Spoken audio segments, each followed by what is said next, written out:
Flies.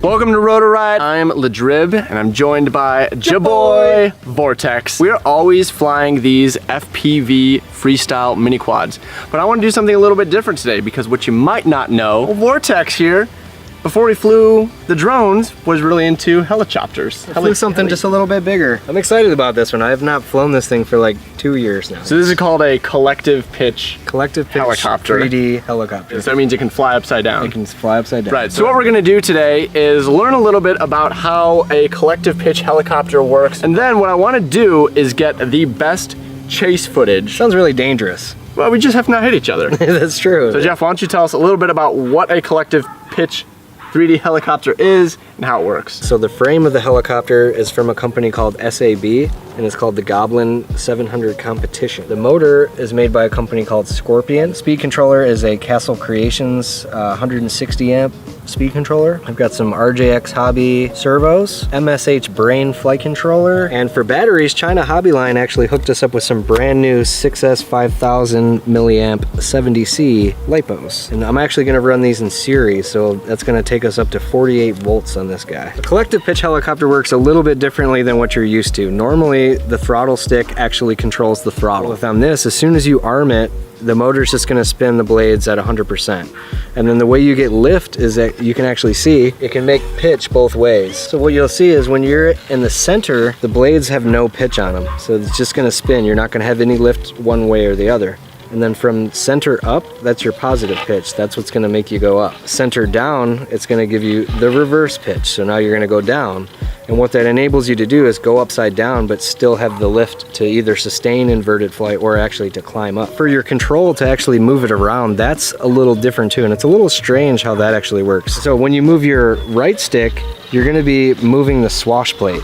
That's what actually controls forward, back, left, and right of the helicopter. Essentially, whichever way that swash plate is tilted, that's the direction the helicopter is going to fly. And the way it does that, every time this blade crosses over that path, it's putting additional pitch on that blade in that direction, just for that moment as it crosses the swash plate. So instead of like a quad where it's going to speed up or slow down two of the motors, it's actually going to change the pitch of the blade only in that direction that you're trying to go. As you may notice, this is a massive material here with this big head and these long blades. So in order to keep the entire helicopter from spinning out of control the opposite way as this, that's what the tail is doing. Making thrust going this way to counteract this from wanting to spin out of control. You can also add pitch either way with the tail too, to make it spin that way, or reduce the pitch even more to make it spin back the other way. The way that the flight controller on the helicopter works is different. Instead of sending a signal out to a speed controller to speed up or slow down a motor, they're actually connected to servos. It's going to give the servo a signal to counteract the movement.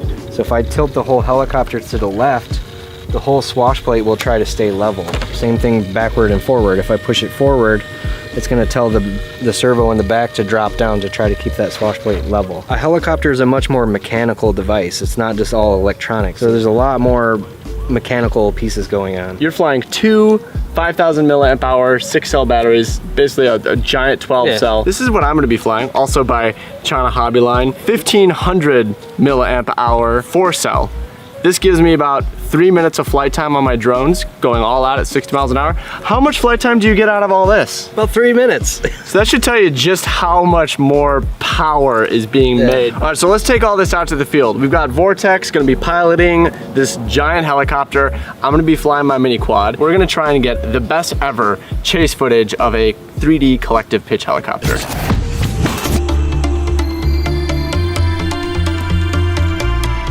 Cameraman, if that thing is coming at me, you tell me to duck and I will throw my... I'm so scared to have my eyes covered, and while that thing is going whoa, whoa, whoa, whoa, whoa.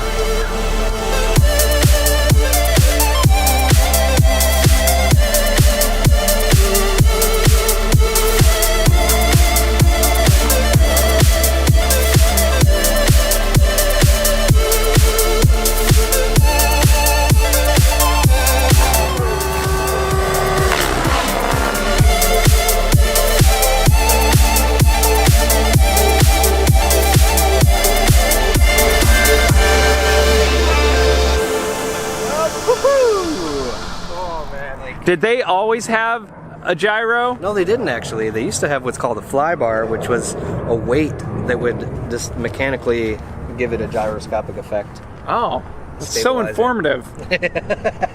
What a troll. You guys. Let's see what we captured here. Yes, Huh? I kind of struggled more than I thought. It's not easy. All right, this is the first run. Already, I think that's pretty sweet. But it's not close. I'm just basically doing like an orbit. Oh God! It's so frightening. I'm like, I want to go close, and then you go, oh! Already, this is kind of exciting, actually. But it seems like I'm only able to get kind of close to you when you're doing something predictable. If I could be really close to you when you're, when you're doing one of those pyro flips, or if we could start coordinating. Yeah, that would be cool if we could get someone like, yeah. They call that a rainbow when you go like this. Because actually, this is better than I was expecting. I thought I totally flopped it, but I think it could be better. That's pretty sick. We got to get you to loop around me. Right. The other thing we struggled with out in the field was a camera person trying to keep up with it because it's really erratic. So I don't think we got as much on ground footage.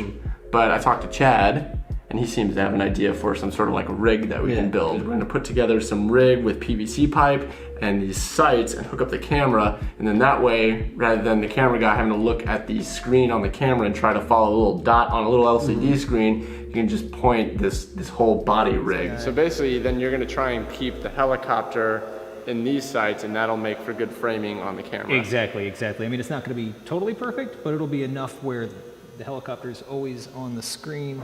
Yeah, that's looking good. So let's get back out there tomorrow. I'm gonna fix my camera settings, get rid of some of that grain, try out our new rig, and hopefully put together an even more excellent montage. Sounds good, I'm excited. So I'm just gonna try to keep it as close to this spot right here as I can. Okay, let me know when you're comfortable with me doing like some sort of pass over. Go ahead. All right, well, I'm coming over to the side. That's one. All right, I'm gonna go for a really close one.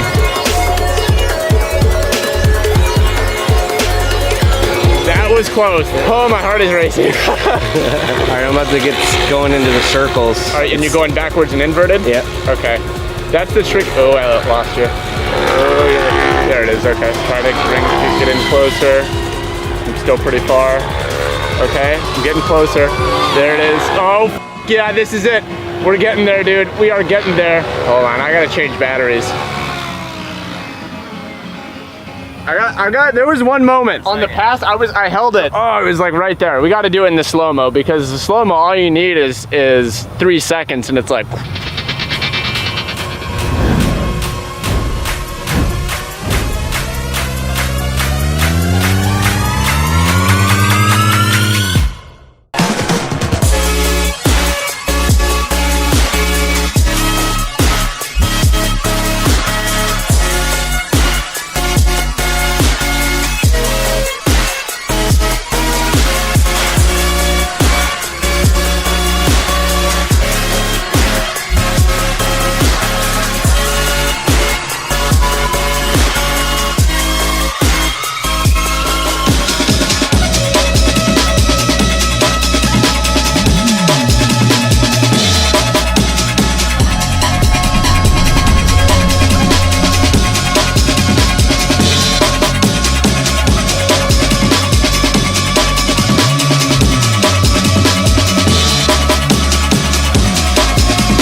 Thank you guys for joining us today. We set out to get the best possible chase footage of a big 3D collective pitch helicopter, and I think we got some really epic shots. I think we got it. All the batteries I'm flying today were provided by China Hobbyline. Thank you, China Hobbyline, for sponsoring this episode. They make everything that you would possibly want if you're doing this FPV mini quad thing. My favorite has to be 1500 high discharge. They rate it at 120C, but they also have other options. They gave me an 1800 milliamp milliamp hour battery, which is a little bit larger, a little bit heavier, so it may not fly as well as a 1500 or a 1300 because of the extra weight, but it's going to give you a little bit more flight time, which is really helpful when you're doing a shoot like this. And if you need even more flight time, or if you're doing something long range, they even have 2200 milliamp hour batteries. And you flew 6S 5070C, but I actually took 2 of them to fly for as long as you could fly off of that one little battery. Just giant bricks. When you're not flying, you can get your beefcake on. It literally weighs as much as the helicopter. It does. Just 2 batteries. If you want to get stocked up on mini quad gear, including some China Hobbyline batteries, make sure to visit store.rotorriot.com, link in the description. So if you enjoyed this video, make sure to subscribe, hit that like button, do all the things, leave a comment. Don't forget the bell.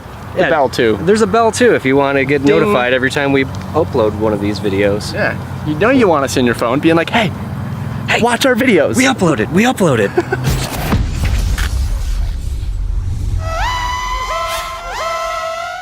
Should we keep going? Is that close enough? No. Should I get a little, hi, how's it going in there?